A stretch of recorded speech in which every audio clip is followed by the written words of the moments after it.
Don't spend loads getting someone else to make them. Make your own labels.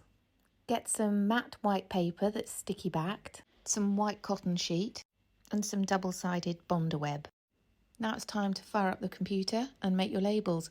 I use Canva, it's super easy to use, but you could do this in Word. You just want to create boxes and look at the size of the text box compared to where you're going to be putting the label. It's really useful to line up the boxes now so that it makes it easier later on to cut them in strips.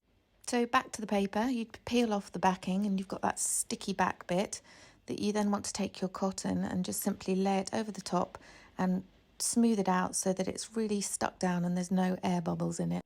Then you take your rotary cutter and just cut up the sides of the paper. You'll be able to see it through the cotton, and this just makes sure it's totally neat and it's not going to get jammed in your printer.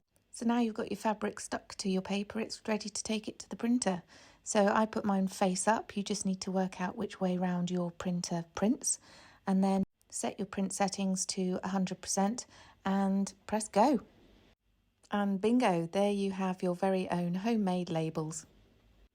If you're going to be using your labels on things that aren't going to be washed, you don't need to kind of seal them with heat, but I'm going to be putting them on different things. So I'm using my heat press, but you can do this with an iron. You just want to kind of set the ink by pressing it for about 10 to 15 seconds with really like the hottest setting of iron.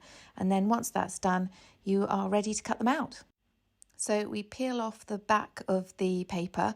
It actually leaves a little bit of a sticky residue, so you could just keep them like this without having to put the Bonder web on them. But I find the Bonder web gives them slightly more stiffness and also stops them from fraying. So I put the Bonder web on quite a few of the labels in one go rather than doing them one at a time. Otherwise it gets really fiddly and there's potential for your Bonder web to get stuck to the iron.